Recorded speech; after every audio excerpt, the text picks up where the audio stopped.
Bienvenue sur Data Driven 101. Je suis Marc Sanselme, votre partenaire privilégié dans les domaines de l'intelligence artificielle et de la data science. Réservez un appel d'une demi-heure avec moi pour cadrer et donner de l'élan à vos projets IA. Rendez-vous sur datadriven101.tech pour plus d'informations.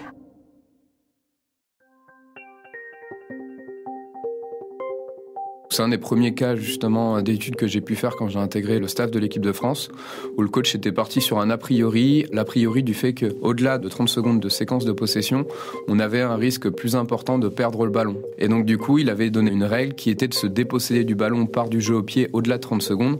Et donc ça, on l'a questionné avec les données. On n'a pas forcément trouvé de seuil qui allait dans ce sens-là, mais on a pu déterminer que dans certaines circonstances, effectivement, on avait un risque de perdre le ballon qui devenait trop important. Et donc du coup, c'est une règle qu'on a vraiment appliquée ensuite à nos joueurs, et ils savent qu'effectivement à partir de telles circonstances, dans telle zone, ils doivent jouer au pied.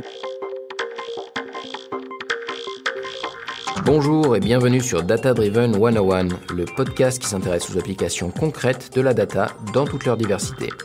Je suis Marc Sanselme, fondateur de Scopeo, agence de recherche et développement en data science. Je reçois des professionnels d'horizons variés pour nous parler de leurs aventures, leurs succès, leurs échecs, leurs espoirs, leurs techniques, leurs astuces, leurs histoires et leurs convictions. Aujourd'hui, je reçois Jérémy Cheradam, data scientist du 15 de France de rugby. Il est data scientist diplômé de l'ENSAI, docteur en biostatistique, et il est au sein de la Fédération française de rugby depuis 2017, membre du département d'accompagnement de la performance. Aujourd'hui, il est data scientist dans le staff du 15 de France depuis 2021. Bonjour Jérémy. Bonjour Marc. Alors Jérémy, est-ce que tu peux nous expliquer en quoi ça consiste la data au sein de la Fédération française de rugby ? Alors la data au sein de la fédération, c'est un scope très large puisque ça peut aller de l'observatoire de nos licenciés, donc essayer de mieux comprendre nos licenciés et quelles sont leurs attentes pour avoir une pratique qui puisse leur correspondre et du coup ainsi fidéliser plus nos licenciés et en avoir également davantage et donc par la suite pouvoir avoir justement plus de joueurs de haut niveau et donc ça continue au-delà de ça puisque forcément ce qui m'occupe la plupart de mon temps, ça va surtout être autour de l'optimisation des qualités et de la performance de nos équipes de France. C'est une équipe de combien de personnes, la data, la FFR ? Alors on est 4, dont 2 prestataires, et on travaille également avec une société extérieure qui met à disposition 3 data scientists en plus avec nous. Et alors, ton rôle personnellement donc dans cette équipe, tu nous as dit c'est un peu plus sur l'équipe de France. Ouais, c'est ça. Donc je suis rattaché en fait au staff du 15 de France depuis l'été 2021, et après j'ai le rôle aussi de coordonner un peu toute cette cellule du coup sur les différents projets, donc que ce soit pour le 15 de France, mais aussi pour toutes nos équipes de France féminines, les équipes de France A7 ou encore les équipes de France jeunes. Et aussi, comme je l'ai dit en introduction, on travaille aussi sur nos licenciés. Super. Alors, quel genre de data vous avez à votre disposition quand vous travaillez pour l'équipe de France ? Alors, il y a beaucoup de données disponibles. Alors, il y a tout ce qui va tourner autour de la donnée tactique, donc qui vont être du codage, notamment vidéo. Donc, que ce soit par nos analystes vidéo qui, eux, vont taguer en fait tous les événements d'un match, donc que ce soit un plaquage, une passe et surtout les qualifier, déterminer s'ils sont réussis ou manqués. Et au-delà de ça, donc, on a le même type de données avec des fournisseurs de données sportives qui nous permettent d'avoir ce type de données, mais sur l'ensemble de tous les matchs télévisés de la planète. Et aussi avec des données qui peuvent être très intéressantes, des données spatio-temporelles, c'est-à-dire qu'on va savoir en fait à n'importe quel moment du match quel joueur a le ballon, où il est positionné et ce qu'il va faire par la suite. Donc ça, c'est les données tactiques. Et après, la deuxième très grande famille de données qu'on va pouvoir avoir, c'est tout ce qui va tourner autour de la donnée physique. Donc, comme vous pouvez peut-être le savoir, les joueurs ont des capteurs GPS contenus dans les maillots ou dans les brassières d'entraînement qui nous permettent d'avoir toutes les informations de déplacement, d'intensité et même de combat qu'ils vont pouvoir effectuer. Et au-delà de ça, on va avoir plein d'autres mesures, donc forcément des données chronométrées, des données de test, des données de déplacement de barres en salle de musculation, ou encore des marqueurs biologiques ou des questionnaires d'état de forme ou de difficultés perçues d'une séance pour essayer de mieux connaître leur niveau de forme et comment ils ont perçu les différentes séances qu'on leur met en place. Et plus récemment, encore une fois, là, on a de nouvelles technologies qui viennent s'implanter en plus dans nos différents process. Donc l'année dernière, on a eu l'occasion de tester des protège-dents connectés, donc avec une puce dans le protège-dents qui permet d'avoir des informations sur le nombre d'impacts et surtout la qualification de ces impacts. Et plus récemment encore, on utilise maintenant des ballons connectés, donc des ballons qui ont des puces à l'intérieur du ballon et qui permettent d'avoir plein d'informations sur la vitesse de rotation du ballon, la hauteur, etc. D'accord, ça fait beaucoup de données. Comment est-ce que vous faites pour vous y retrouver ? Je dirais, on prend l'exemple simplement de la position des joueurs sur le terrain à chaque instant. Vous avez des gens qui annotent en interne, vous achetez de la donnée externe et on va dire il y a des données sur les accéléromètres, etc. Exactement. des joueurs. Ça fait un travail de fusion de données qui est assez, Exactement, qui est assez ouais. gros. Comment est-ce que vous y retrouvez ? Tout à fait. Donc effectivement, il y a beaucoup de tâches et donc du coup beaucoup de personnes qui vont interagir sur ces différentes tâches. Donc on a forcément toutes les personnes qui vont collecter cette donnée, qui va forcément être primordiale pour s'assurer qu'ensuite elle soit de bonne qualité et qu'on puisse en réaliser les analyses qu'on souhaite par la suite. Donc là, ça va être le rôle notamment des analystes vidéo, des sports scientistes aussi, qui sont des personnes de formation STAPS et qui vont avoir des connaissances en sciences du sport pour notamment collecter cette donnée. Et donc après, nous, notre rôle en tant que data scientist, ça va être d'organiser, de leur mettre à disposition des outils pour pouvoir gérer au mieux toute cette donnée et pouvoir justement interagir avec toutes ces différentes sources de données pour ensuite avoir des outils de visualisation et de requêtage qui permettent de l'exploiter au mieux justement. Alors, dans les usages, qu'est-ce que vous en faites de ces données Alors, il y a plein de tâches différentes autour de toutes ces données. Alors, une des premières sur le plan physique, ça va être l'analyse des exigences physiques, donc essayer de comprendre au mieux les besoins qu'entraîne le très haut niveau, donc essayer de caractériser effectivement les matchs de très haut niveau pour pouvoir s'y préparer, avoir des joueurs prêts à ces intensités. Ensuite, au-delà de ça, forcément, suivre leur charge de travail pour essayer d'optimiser leur performance physique pour qu'ils soient prêts au bon moment, et notamment au moment du match.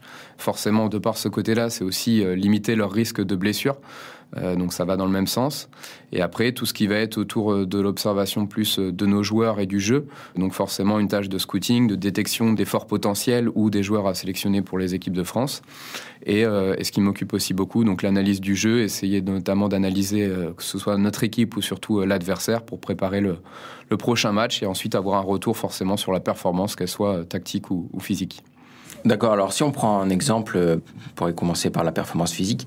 Est-ce qu'on peut prendre un cas concret, par exemple, où la data va permettre justement d'éviter ces blessures ou d'amener à la meilleure performance le jour du match ? Exactement, donc on prend tout un tas de mesures effectivement qui nous permettent de suivre certaines métriques ou des études scientifiques nous ont permis d'avoir certaines indications aussi sur des seuils à essayer de ne pas dépasser. Donc ça, c'est des choses assez concrètes en fait sur lesquelles on va pouvoir essayer de faire attention pour nos joueurs. Donc en essayant de gérer certaines séquences d'entraînement où ils vont être présents ou pas présents pour pas être en surcharge et pas augmenter ce risque de blessure. Il est surtout important aussi de faire le lien entre le travail de club et nous, le travail en sélection, pour qu'effectivement il n'y ait pas de pic trop important d'intensité. Donc voilà, un exemple sur le plan, par exemple, physique. Donc vous allez donner par exemple la recommandation, lever le pied. Exactement. C'est surtout les préparateurs physiques et du coup le sport scientifique qui vont être chargés de tout ça. Mais effectivement, eux vont donner leurs préconisations par rapport aux coachs qui eux vont avoir forcément leurs attendus plus rugby au cours de l'entraînement, mais qui vont du coup moduler certains joueurs qui seront plus adaptés pour essayer de ne pas les surcharger.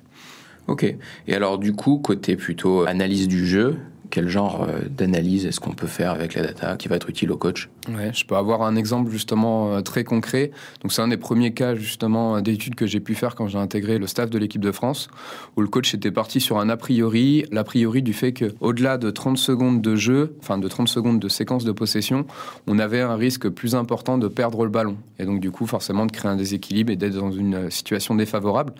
Et donc du coup il avait donné une règle qui était de se déposséder du ballon par du jeu au pied au-delà de 30 secondes pour au moins gérer la position sur laquelle on allait rendre le ballon. Et donc ça, on l'a questionné avec les données. Oui. On s'est rendu compte que ce seuil de 30 secondes n'était pas forcément fondé. Donc on a essayé d'optimiser par un autre seuil qui pouvait avoir peut-être plus de sens du point de vue des données. On n'a pas forcément trouvé de seuil qui allait dans ce sens-là, mais il y a toujours une part de vérité ou du moins de compétence dans l'avis justement du coach qui est un expert du rugby. Et donc du coup, on a essayé de contextualiser plus avec d'autres paramètres ces séquences de possession. Et en fait, on a pu déterminer que dans certaines circonstances, effectivement, on avait un risque de perdre le ballon qui devenait trop important. Et donc, du coup, c'est une règle qu'on a vraiment appliquée ensuite à nos joueurs et où ils savent qu'effectivement, à partir de telles circonstances, dans telle zone, ils doivent jouer au pied puisque, effectivement, sinon, on a un risque trop important de perdre ce ballon. D'accord. Donc, certaines situations de jeu et certains temps de possession qui augmenteraient la probabilité d'être dépossédé de la balle. Et donc, du coup, des recommandations de jeu à ce niveau-là. Exactement. Du coup, on va gérer l'endroit où on va se déposséder du ballon pour pouvoir justement être toujours dans une situation un peu de contrôle. Et la réponse des joueurs à ce niveau-là, elle est bonne. Bon, c'est 30 secondes, c'est pas facile d'avoir le chrono en tête. Est-ce que les joueurs répondent bien aux recommandations à ce niveau-là ? Ouais, franchement, après, on essaie toujours de donner des règles simples, c'est-à-dire que c'est des choses qui sont faciles à retenir et on ne va pas forcément les surcharger. C'est-à-dire qu'il y a toujours une part qui est globalement similaire dans notre projet de jeu et après, selon les matchs, on va adapter certaines circonstances et certaines règles. Mais globalement, eux répondent plutôt bien par rapport à ça. Ils savent un peu comment ça a été fait et pourquoi on le fait. Et donc, du coup, ils arrivent à plutôt bien appliquer un peu ces décisions-là. Quels sont les obstacles, les pièges, les difficultés pour utiliser la data dans le cadre... Une des difficultés qu'on va avoir, notamment dans le cadre du coup de sélection, c'est qu'on a assez peu de matchs.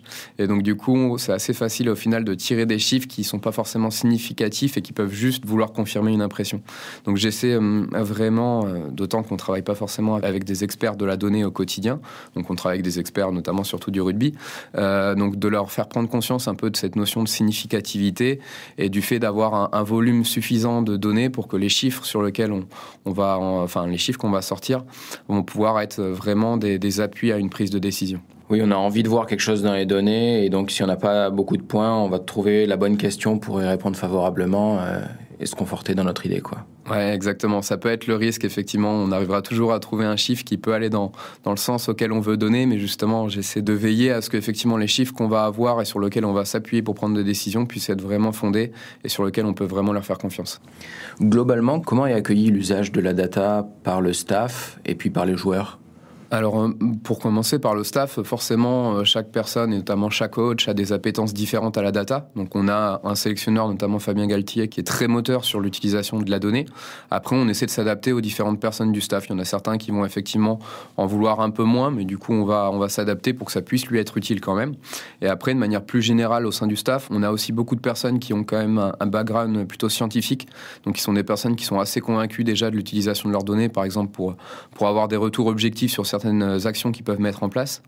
Et après, concernant les joueurs, je pense que c'est pareil, ils savent que c'est un élément parmi tant d'autres qui peut favoriser leur performance. Donc ils ont tendance à y croire aussi. Après, on reste tout à fait conscient que notre utilisation de la data, ça reste au final à la marge par rapport à tout ce que les joueurs vont faire. C'est eux qui sont sur le terrain et c'est eux qui décident de l'avenir du match. En top 14, par exemple, ce que vous avez monté pour l'équipe de France, il y a beaucoup de coachs, il y a beaucoup de staff qui ont mis en place quelque chose d'équivalent ? Non, il y a encore assez peu de vraiment data scientists dans les clubs de top 14. Donc, il y a souvent une confusion en fait qui est faite dans le sport. C'est-à-dire que la personne que je vous citais tout à l'heure, le sport scientist, donc qui est plutôt de formation STAPS avec des connaissances en sciences du sport, va avoir souvent un rôle de s'occuper des données GPS. Et donc, du coup, il y a un raccourci qui se fait où on va dire il s'occupe de la data et donc, du coup, il est data scientist. Mais il n'y a pas forcément une formation là-dessus. Aujourd'hui, il n'y a pas encore vraiment ce besoin. Enfin, il y a forcément ce besoin-là, mais il n'est pas encore complètement complété. Et je pense que plus ça va aller, plus on va avoir à s'étendre un peu vers l'utilisation de la data à plus grande échelle dans les clubs.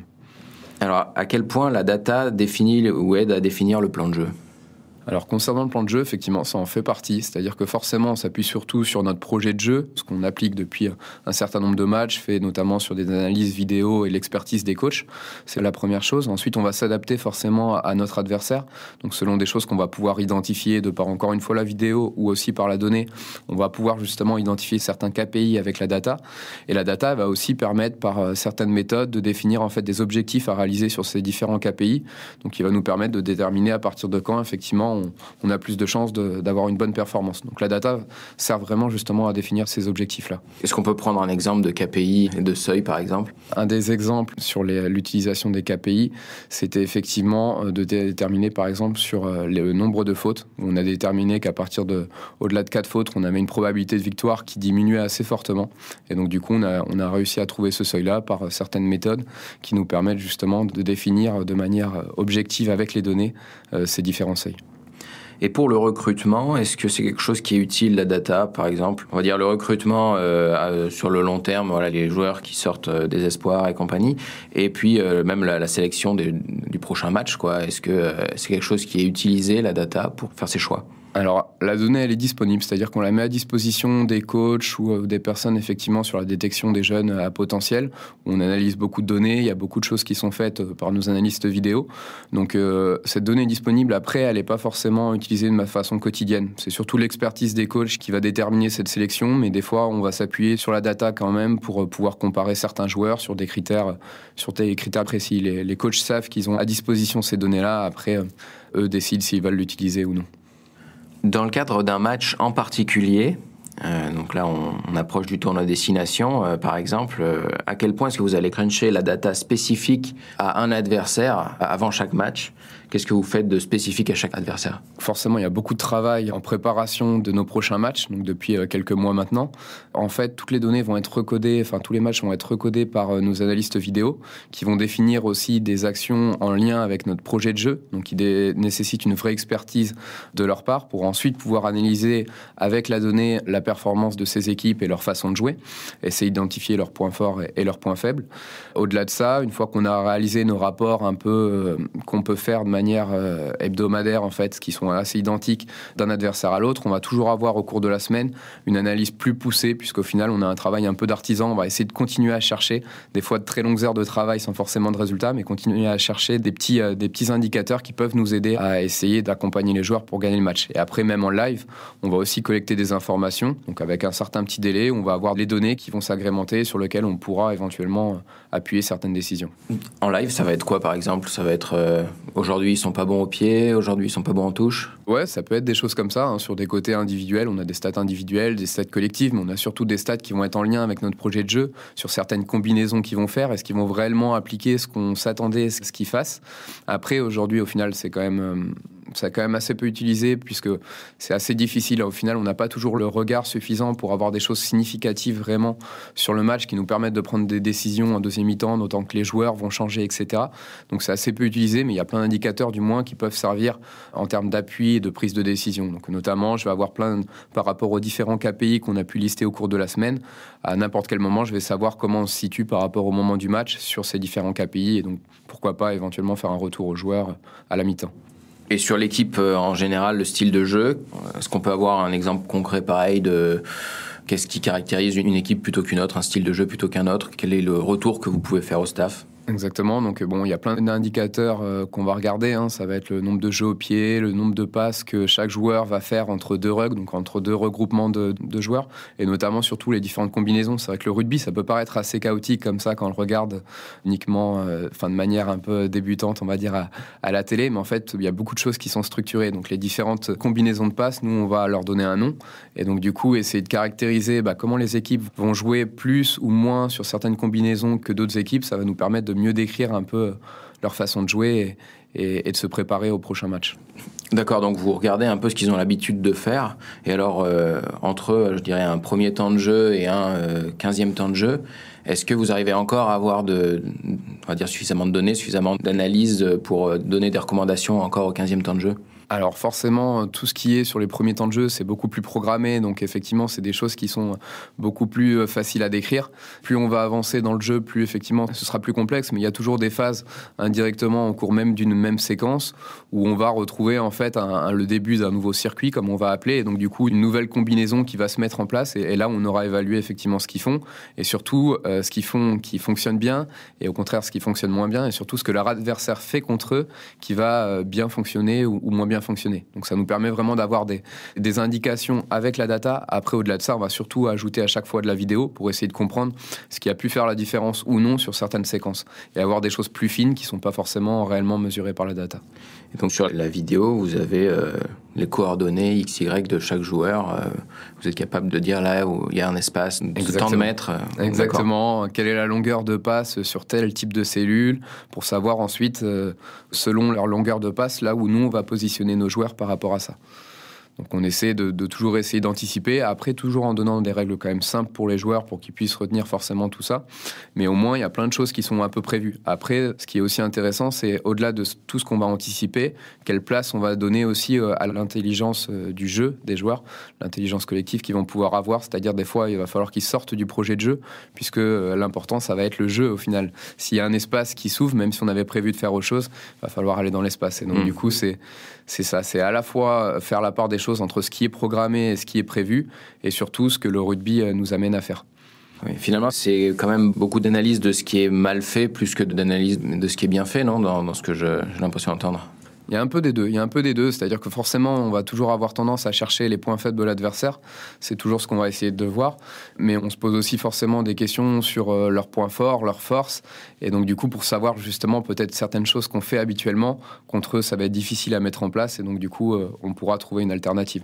Donc on essaie toujours d'avoir un regard le plus objectif possible sur ce qu'ils ont pu mettre en place par le passé. D'accord, donc entre 2 matchs du tournoi Destination, vous regardez un peu comment l'adversaire suivant a joué son match précédent, peut-être aussi un peu comment l'équipe de France a joué pour donner des recommandations. C'est ça, c'est un peu le planning. C'est exactement ça. Là, on a déjà pu préparer un certain nombre de choses par rapport au match passé, mais forcément, les matchs vont s'accumuler. Pendant qu'on va jouer, les autres équipes vont également jouer. Donc, on va continuer d'agrémenter un peu nos analyses des prochains matchs à venir, tout en ayant effectivement un retour sur notre propre performance et essayer de voir effectivement ce qui a pu aller ou pas au cours de nos matchs. Mais au-delà de ce que nous, on va faire, forcément, les adversaires vont essayer de s'adapter aussi et vont faire la même chose de leur côté. Donc, c'est ce qui donne le caractère intéressant à tout ça. Est-ce que vous avez un pic de nombre de prestataires à disposition sur ces périodes-là par rapport au reste de l'année entre les matchs de Destination, les matchs de Coupe du Monde qui arrivent bientôt ?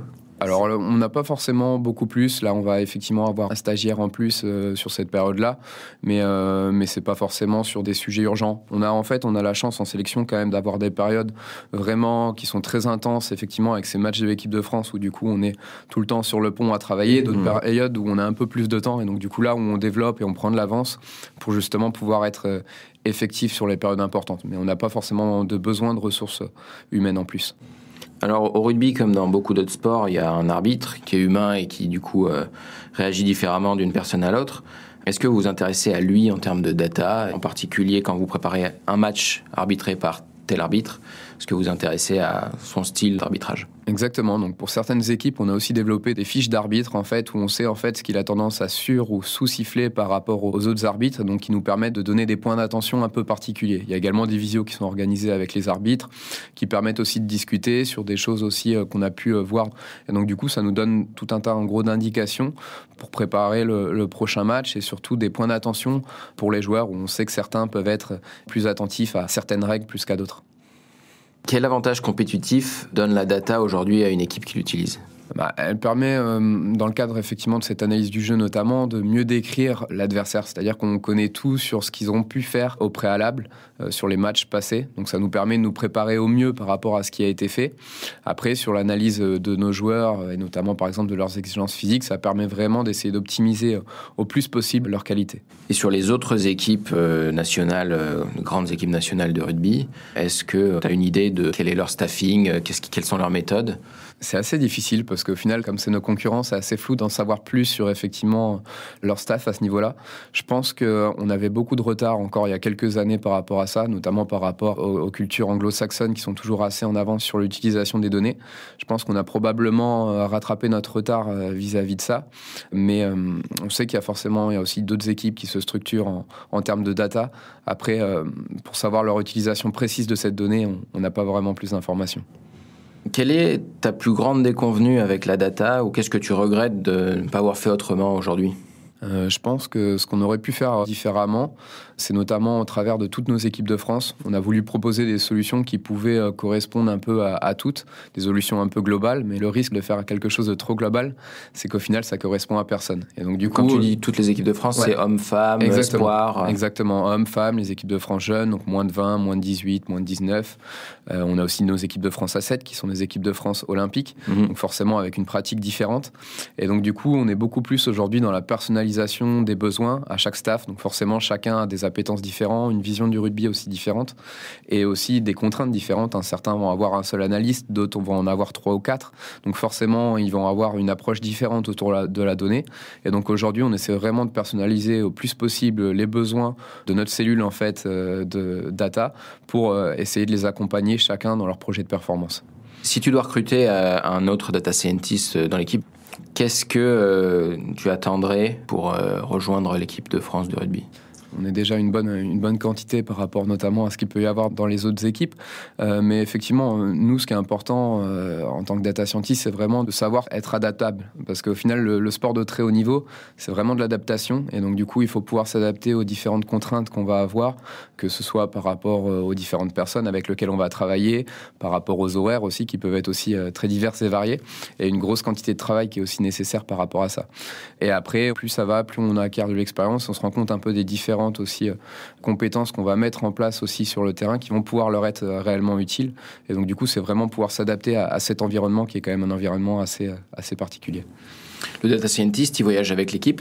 Alors, pour mon cas, effectivement, c'est le cas avec l'équipe de France, avec le 15 de France, où du coup, je fais les déplacements avec eux et je peut permettre de répondre aux questions notamment des coachs à n'importe quel moment, que ce soit effectivement pendant les entraînements, que ce soit après un match. Donc après un match, forcément, des fois on travaille à 3h du matin, un samedi, donc il faut pouvoir être opérationnel et d'où l'importance aussi d'avoir des outils qui soient flexibles, sur lesquels on n'est pas forcément dépendant de sociétés extérieures où justement, ces moments-là, ils vont pas être disponibles. Donc justement, le fait d'être comme ça au quotidien avec l'équipe, ça permet une grosse flexibilité et du coup vraiment aucune limite dans les besoins, les analyses qu'on va pouvoir réaliser.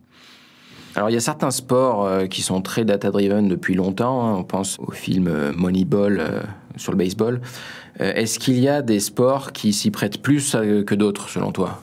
Alors oui, je pense qu'effectivement, il y a certains sports, notamment les sports chronométrés, où la part d'incertitude est peut-être moins importante. On contrôle plus de choses et donc du coup, l'utilisation de cette donnée, elle peut être peut-être plus simplifiée. Après, il y a certains sports comme le football américain, où c'est beaucoup de phases arrêtées et donc du coup, beaucoup plus de choses, encore une fois, qui soient plus prévisibles. De manière générale, de toute façon, les sports américains, de par leur culture aussi, utilisent énormément la donnée. Après, nous, comme par exemple le football, on est sur des sports un peu plus chaotiques et donc du coup, c'est plus difficile au final de prévoir tout ce qui va se passer.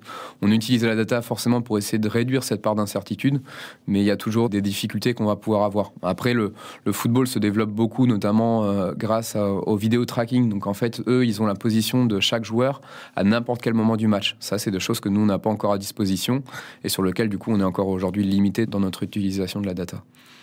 Vous n'avez pas la position de chaque joueur à chaque moment du match? Vous l'avez à quelle fréquence? Non, nous en fait, on a deux sources de données. Donc par rapport à ça, on a nos données GPS donc, qui nous permettent effectivement d'avoir la position de nos joueurs. Ouais. Ensuite, on a des données event que j'ai décrit un peu précédemment où en fait, c'est le joueur qui est en possession du ballon. On sait tout ce qui se passe, que ce soit nous ou l'adversaire.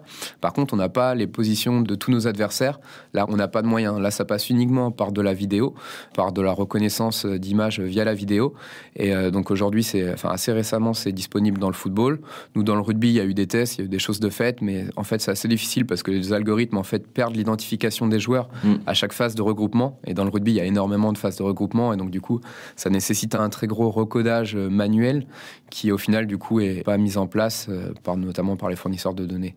D'accord. Les fournisseurs de données, un peu comme Opta dans le football, sont capables de donner cette position, mais dans le rugby, ils ne sont pas encore C'est exactement ça. En fait, ici, nous l'avait fait pour quelques matchs il y a un petit moment déjà, mais en fait, c'est tellement coûteux en termes de ressources humaines, et au final, les clubs sont assez peu staffés, encore une fois, pour traiter toute cette information-là, et vraiment en tirer une plus-value. Donc pour eux, ce n'est pas encore rentable à ce niveau-là aujourd'hui. La data, c'est quelque chose qui est en progression dans les sports et dans le rugby en particulier. Donc, a priori, on ne va pas s'arrêter là où on est aujourd'hui. Jusqu'où ça ira, à ton avis ?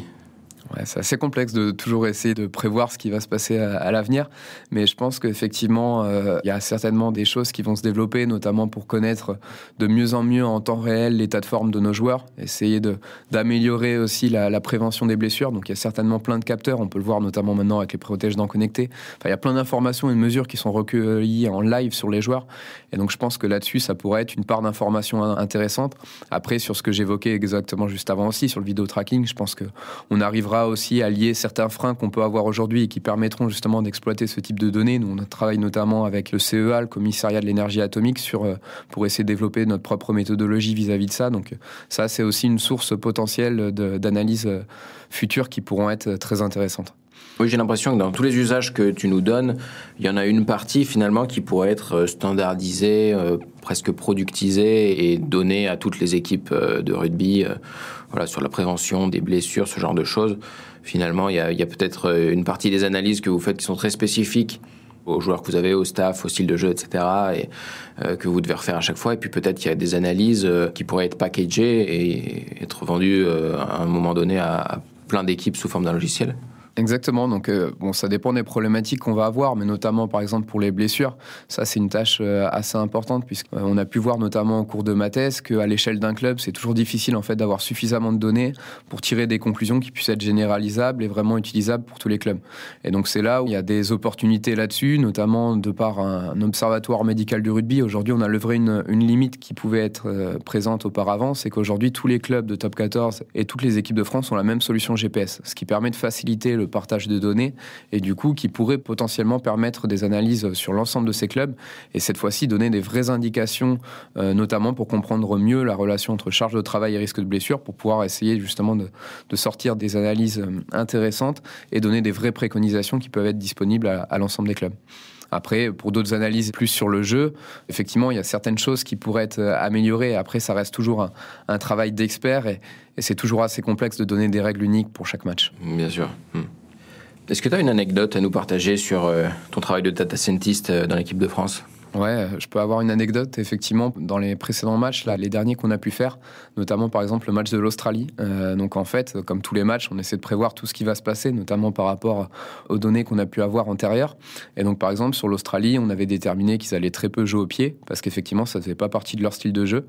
Et en fait, c'est ce qui fait aussi le charme au final de ces analyses-là, c'est que ça a été complètement l'inverse. Ils ont décidé justement de changer leur stratégie là-dessus et ils n'avaient pas tapé au pied autant que ce match-là depuis plus de 8 ans. Donc depuis 2014, ils n'avaient pas fait autant de jeux au pied. Donc ça montre bien l'intérêt. On essaie de prévoir plein de choses, mais au final, on est sur de l'humain. Il y a toujours une part d'incertitude qui fait qu'on ne peut pas forcément tout anticiper, quoi. Et est-ce que tu aurais une opinion à nous partager sur la data science dans le rugby ? Et justement, ça peut rejoindre un peu ça, c'est qu'effectivement, de toute façon, il y a toujours un caractère aléatoire sur ce qu'on va réellement observer. Déjà, de par la forme du ballon, on a un ballon qui est ovale et donc du coup, les rebonds sont incertains, donc ce qui caractérise complètement cet aléatoire-là. Et puis de toute façon, on est sur de l'humain, donc que ce soit par rapport à nos joueurs ou par rapport aux joueurs adverses, par rapport à la stratégie que les adversaires vont adapter par rapport à nous, forcément, il y a des choses qu'on ne pourra pas vraiment anticiper. Donc en gros, la data va aider à mieux décrire, à réduire une part d'incertitude, mais il y a toujours aussi le côté émotionnel et le côté incertain du sport qui va faire que on n'aura pas forcément tout ce qu'on va anticiper, ce sera pas forcément prédit. Il y a une citation que j'aime bien citer aussi de George Box qui dit comme ça qu'effectivement tous les modèles sont faux, mais parfois certains sont utiles. Et c'est vrai que c'est exactement dans notre cadre du sport ce qui arrive. Sur l'humain, ce qui est intéressant, c'est qu'effectivement, une équipe, c'est pas la somme des joueurs, et donc il y a cette notion d'alchimie entre peut-être certains joueurs et puis peut-être dans un tout, toute l'équipe. Est-ce que la data est capable, ou est-ce qu'aujourd'hui, c'est quelque chose que vous faites, de regarder, par exemple, si deux joueurs ensemble ont été plutôt performants? On peut penser à la charnière, par exemple, dans le rugby, qui a un rôle assez lié entre deux joueurs, mais d'une façon générale, est-ce que ces relations entre joueurs, c'est quelque chose qui fait partie de vos analyses? Ouais, complètement. Alors ça, c'est des choses qu'on a mis en place maintenant depuis 2-3 ans, où on s'en sert vraiment véritablement. Donc nous, on a nommé ça l'expérience collective. Donc c'est suite à de travaux scientifiques qu'avaient pu mener des chercheurs, notamment de l'INSEP, où on a repris un peu ces analyses-là. On a vu effectivement qu'il y avait une relation entre cette expérience partagée, le nombre de matchs que chaque joueur avait joué ensemble, notamment en sélection, et le niveau de performance, notamment de victoire de l'équipe. Donc ça, c'est des choses qu'on suit vraiment, puisqu'on s'est rendu compte aussi que même, que ce soit en club ou sur les compétitions internationales, les équipes qui surperformaient avaient un niveau d'expérience collective plus important. Donc du coup, on suit cet indicateur-là pour nos matchs, que ce soit pour nos titulaires, pour également les joueurs qui vont finir dans le match. Donc on essaie vraiment d'avoir cet indicateur qui nous suit sans pour autant que ce soit forcément un critère de prise de décision de sélection de joueurs, mais du moins c'est quelque chose qu'on regarde. Tu cites beaucoup d'études précédentes à chaque fois que tu nous parles de travaux. C'est une démarche habituelle, être en permanence en veille sur la recherche et essayer de réimplémenter un peu ce qu'on lit dans les papiers. Exactement. Bon, je pense que du coup, c'est de par aussi ma formation du coup maintenant de chercheur où j'ai cette habitude de m'appuyer sur des faits objectifs pour ensuite essayer d'en tirer des conclusions.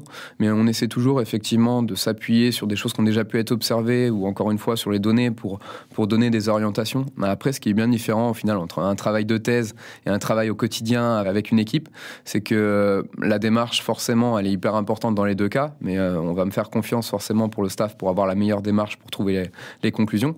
Par contre, le résultat, data, autant sur le travail de thèse, le deuxième chiffre après la virgule, il va être hyper important, autant dans un staff, au final, c'est le message qui va passer derrière qui va être important. Donc, c'est-à-dire que si on trouve un résultat et que le résultat, il peut être éventuellement amplifié, l'important, c'est surtout le message que les joueurs vont percevoir. Et donc, du coup, c'est comme ça aussi qu'on utilise la donnée, où on essaie aussi de convaincre des fois les joueurs de certaines choses qu'on a pu observer quand même de manière objective. Les joueurs, donc j'ai bien compris qu'ils avaient intégré l'utilité que pouvait apporter la data et en particulier toutes les informations que ça pouvait leur donner pour le jeu. Mais est-ce qu'il n'y a pas un peu un risque que vous soyez vu comme l'œil de Moscou, l'équipe des data scientists, vu toutes les données que vous donnez au staff finalement ? Pas forcément, parce qu'en fait, on travaille beaucoup, notamment sur les données physiques, pour optimiser leur performance et optimiser leur qualité. Donc, ils voient vraiment, en fait, l'intérêt qu'ils ont quand ils voient aussi que leurs qualités physiques ont tendance à progresser. Donc, ils voient cet intérêt aussi de mesurer pour optimiser. Après, sur tout ce qui est plus du jeu et du rugby, on a des coachs qui sont dans une démarche, en fait, de plus renforcer les joueurs sur leurs points forts plus que sur leurs points faibles. S'ils sont sélectionnés avec nous pour l'équipe de France, c'est qu'ils ont des points forts et c'est pour ces points forts qu'on les sélectionne. Donc, on essaie toujours de les mettre un peu en situation de confiance. On travaille aussi beaucoup avec des préparateurs mentaux pour justement essayer d'objectiver au mieux leurs performances et essayer de les accompagner, mais de manière toujours assez positive. Est-ce que tu as un conseil pour tous ceux qui voudraient utiliser la data dans le sport, à haut niveau et à la limite aussi à bas niveau ? Il y a plein de choses à faire pour utiliser la data. Bon, déjà, effectivement, avoir des personnes compétentes avec des formations plus data, ça peut aider effectivement à avoir des choses plus pertinentes. Mais après, il faut avoir conscience de tous les champs possibles qui peuvent être justement envisageables de cette utilisation de la donnée, que ce soit sur les données physiques comme j'ai pu l'évoquer, sur le jeu, sur le risque de blessure. Donc, il y a plein de choses potentielles qui peuvent être à utiliser autour de la data et sans pour autant que ce soit toujours, que tout soit régi par la data. Encore une fois, ça reste de l'aide à la décision et c'est comme ça que nous, on essaie de le voir. Et voilà. Tu nous as parlé un peu de cette dualité sport scientist, data scientist. Est-ce que tu peux nous en dire plus un peu sur les compétences de chacun par rapport à l'autre et comment bien fonctionner ensemble ? Exactement. En fait, c'est juste deux métiers qui vont être hyper complémentaires. C'est-à-dire que le sport scientist va mieux connaître les problématiques terrain, donc tout ce qui va être autour de la biologie, des choses comme ça qui vont permettre d'optimiser les qualités, de l'impact notamment d'une séance de musculation sur les qualités physiques d'un joueur. Plein de choses comme ça que le data scientist, lui, n'aura pas forcément eu l'occasion de voir pendant ses études. Et le data scientist, lui, va l'accompagner justement dans la création, dans la gestion de ces données, dans le développement des outils de visualisation ou des statistiques surtout qu'il va pouvoir mettre en place pour objectiver les différentes analyses. Donc encore une fois, que ce soit le sport scientist, le coach, l'analyste, le data scientist, en fait tout ça est hyper complémentaire et c'est cette justement fusion un peu toutes ces compétences-là qui peuvent donner des choses intéressantes. Alors quelle est la suite ? Est-ce que vous voulez aller plus loin dans l'équipe de France ? Quels sont les projets futurs ?